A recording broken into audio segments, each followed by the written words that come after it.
Seseorang yang mengalami kekurangan darah dapat diberi tambahan darah dari orang lain. Hal ini disebut transfusi darah. Orang yang menerima tambahan darah disebut resipien, sedangkan pemberi darah disebut donor. Pernahkah kamu melakukan donor darah? Sebelum melakukan donor, kamu pasti ditanya apa golongan darah kamu. Jika kamu belum tahu, akan dilakukan tes untuk mengetahui golongan darah kamu.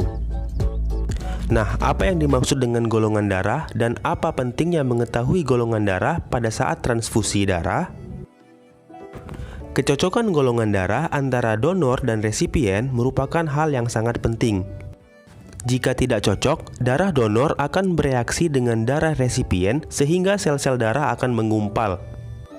Jika hal itu terjadi, maka akan mengakibatkan kematian pada resipien. Ada banyak sistem penggolongan darah pada manusia. 3 yang paling terkenal adalah sistem ABO, sistem Rhesus, dan sistem MN. Nah, kali ini kita akan membahas sistem ABO saja. Sistem penggolongan darah ABO atau bisa disebut AB0 dikemukakan oleh Landsteiner.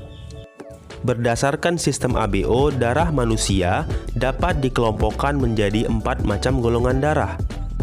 Penggolongan ini didasarkan pada adanya senyawa agglutinogen dan agglutinin di dalam darah. Agglutinogen merupakan senyawa protein darah yang terdapat pada sel-sel darah merah dan berfungsi sebagai antigen. Ada 2 macam agglutinogen, yaitu agglutinogen A dan agglutinogen B. Sedangkan agglutinin adalah suatu protein darah yang terdapat pada plasma darah dan berfungsi sebagai antibodi.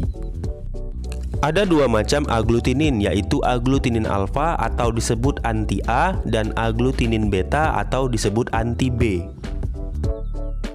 Agglutinogen A dapat digumpalkan oleh anti-A dan agglutinogen B dapat digumpalkan oleh anti-B.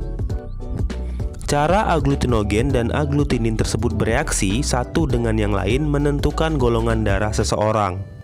Dalam sistem ABO, berdasarkan adanya senyawa agglutinogen dan agglutinin dalam darah, darah digolongkan menjadi 4. Yang pertama golongan darah A, yaitu darah yang memiliki agglutinogen A dan agglutinin beta atau anti-B. Yang kedua golongan darah B, yaitu darah yang memiliki agglutinogen B dan agglutinin alfa.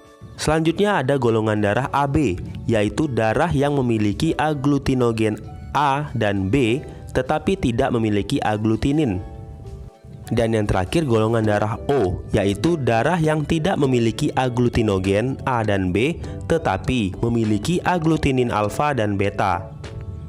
Nah, cukup sekian pembahasan kita tentang sistem penggolongan darah AB0 atau ABO. Sampai jumpa di pembahasan selanjutnya.